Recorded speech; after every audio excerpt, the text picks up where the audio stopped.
What's up, hackers? Welcome back to another episode of our Get There Faster series. We have covered all the angles of influence. Jamila talked about leading up. I talked about being down for the team you build in The Last Dance. Alicia flew in with air cover, and Jamila wrapped us up with leading across and making sure that you are aligning yourself with people who add value. This week, I am going to talk to you about the 360-degree leadership circle. I am using principles from John Maxwell's book, The 360-Degree Leader. The most effective leaders lead from the middle. They have the ability to make the most impact across the organization in their own development and the development of others. But first, let me cover a few mythical statements that could be hindering your own 360 leadership mindset. If you have said any of these statements, it's time to kick them out and get focused on you. That's outside my pay grade. When I get to the top, I'll make those decisions. When I get more experience, I'll be able to fill in the blank.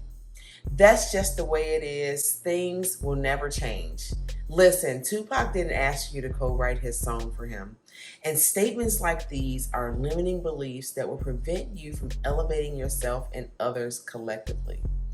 So I want to take you quickly back to high school as I talk about the directions of your leadership influence. We used a tool called the compass in geometry class that was used to help us draw a perfect circle. You would place your point in the middle of the paper, set the size of the compass, and spin the pencil or paper to create the perfect loop around the center. That point in the middle is you. You've got the best seat in the house and the ability to see and influence in all four directions, north, south, east, and west, to make your loop. Lead north, and that's leading up to the supervisory and the leadership level. And I'm going to spend more time here because I think this is where people get more caught up, or where I see people miss the mark. Are you in control of your compass first with good self-management? I ask this question first because you can't lead up if you're not an effective leader of yourself.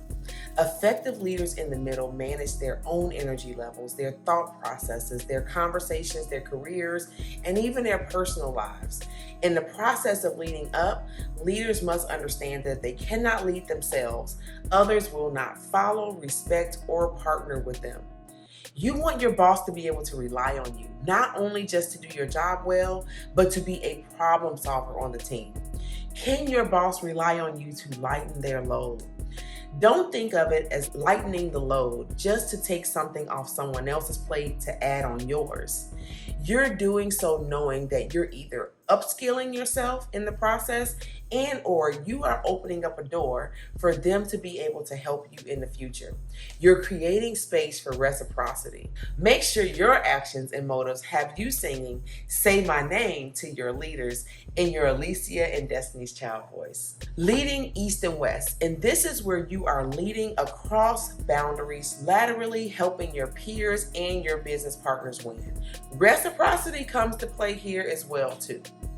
Are you leading across with your back towards your business partners or peers, or are you facing them to support and lift them up while you climb? I think of some of my best peers and business partners that I've worked with in my career, and there were no secrets or pride to how we help one another. We were only interested in seeing others cross the finish line together so we could celebrate or figure out how to do a better job next time. It's not about managing office politics. It's about relationship management that yields qualitative and quantitative results. Lastly, lead south. Leaders who lead down help people realize their potential and their strength zone. They are great role models and encourage others to become a part of a higher purpose. Just as you need to make your boss look good, you also need your team to make you look good. I talked about this in The Last Dance. Imagine having a team filled with people who all need progressive development, or have entry-level capacity, or have all the same strengths as you do. This is going to make it more difficult for you to influence them. You need to feel comfortable having people on your team who are better than you. I'm going to repeat that. You need to feel comfortable having people on your team who are better than you.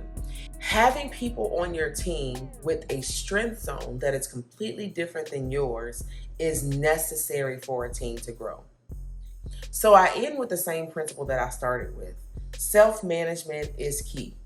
If you notice, when I explained the 4 directions, I didn't explain them to help you create a perfect orderly circle.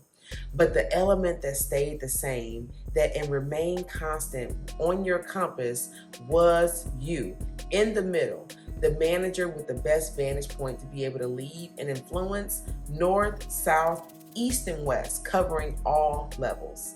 Remember, with your compass, you set the size, so you have to decide how big you want your circle to be. As you keep expanding your reach, your circle will get larger and larger, and your influence will follow.